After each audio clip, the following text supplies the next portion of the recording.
So you think your band wants to play private events? In this video, I'll cover what you need and how much you should charge clients for their fancy get-togethers.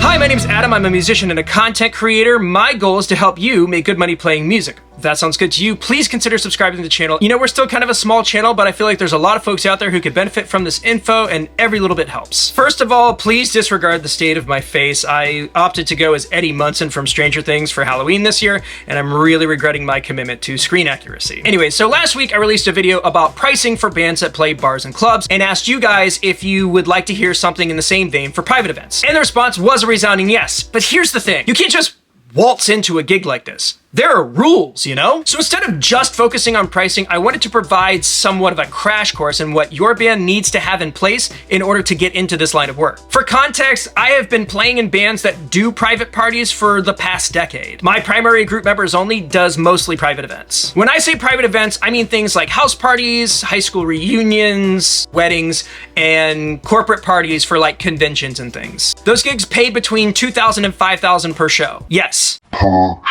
But when we decided this was the lane we wanted to be in, we had to make some decisions and do stuff to prepare ourselves to even be in the running for these kinds of gigs.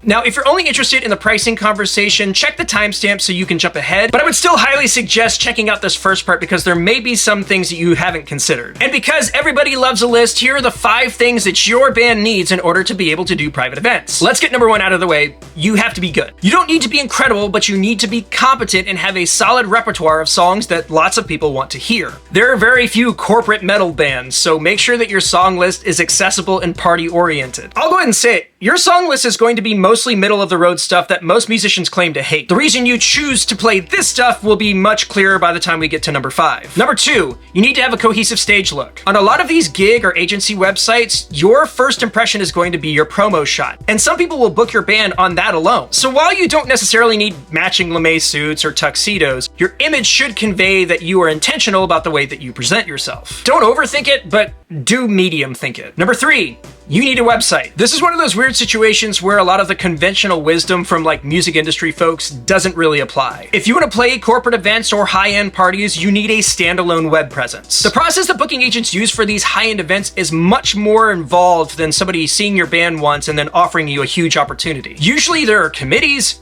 bosses, or some kind of chain of command that all have to weigh in on this decision. And the first thing that most of them are going to ask is, what is their website? If all you have is a Facebook page, you're immediately out of the running. Call it old-fashioned, but this is how these things are still done. So invest in a professional-looking site. Put your best video promo and testimonials on it. Don't sweat band member bios or any of the other fluffy things that bands tend to put on their sites. Fill it with great footage, clients touting your praises, a song list, and a contact page. There are a ton of companies that offer this kind of service. Bandzoogle, Squarespace, which is what I use, WordPress, GoDaddy, everybody's got their own version of this website builder template thing. Just pick one of those and set a basic site up. Number 4, you need your own PA and lighting. When we get inquiries, the first thing most potential clients ask is, can you provide your own sound? This is probably the biggest hurdle for most bands due to the huge upfront cost. When we first got started, we either had to like borrow gear or take some of our cut and pay somebody to bring their rig in to run it for us, which was okay at first, but as we started to pick up more work, it was hard to find somebody consistent who knew what the band needed and was available for all of our gigs. At some point, we had a conversation with an agency that was working with us and we decided to pull the trigger. That PA is now completely paid off due to private events, and the monthly charge for the financing was what it was costing us to hire a sound company for a single gig. Having your own production means that you can set up your show at any location.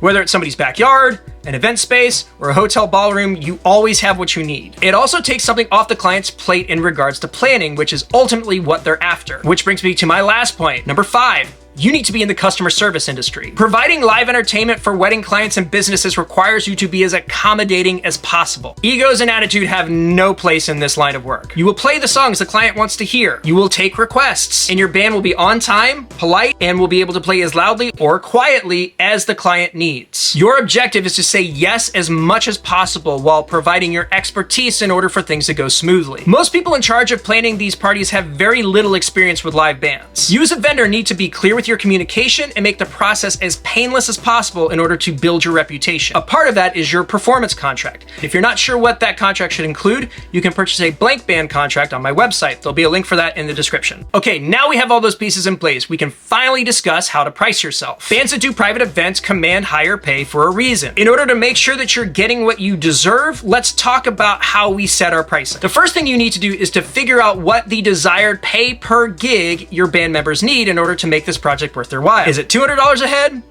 500? Once everyone agrees on that per head price, multiply that by the number of band members and crew. When I say crew, I'm talking about if you have any techs or somebody running sound for you. This is going to be your ground floor price when looking at a potential opportunity. Next would be to see what similar bands in your market are charging. This isn't always easy though, because most bands don't put pricing on their website, but you should ask around to other groups to see what ballpark they're in. You don't want to be the cheapest or most expensive band in your area. Each of those parts of the pricing spectrum are red flags to potential customers. Also, think about whether your group can be scaled. Are you able to put on just as good of a show as a trio? What about adding a sax player for higher paying gigs? Being able to perform in multiple lineups is a fantastic way to be competitive in your market. So take all of those things into consideration and find your price. Then add 10% because you deserve more than you think. Okay, we are now equipped with the magic numbers. Let's talk about the dance of landing on a price when a client approaches you. When my band gets an inquiry, I usually will reply by email or phone and ask them point blank what their budget is in regards to entertainment. There is no point of going back and forth about availability if their budget and your ground floor pricing aren't even in the same universe. And sometimes their budget is above your going rate, and you can make a huge payday, which will allow you to justify charging higher rates in the future. If they're not sure about their budget, I go in with our full price quote. Basically what we charge for full lineup, sound, lights, sound engineer, all the bells and whistles. If they're cool with that price point, we are off to the races. If not, we can start figuring out what they can afford. When the client's budget is close but not quite what we usually charge, I start thinking of things that we could potentially take out of our full spec quote. Normally that involves smaller lineups and less production. Because we have the ability to scale our lineup and there's margin between our full spec rate and our basement price, we can be flexible but still provide a great value to our clients.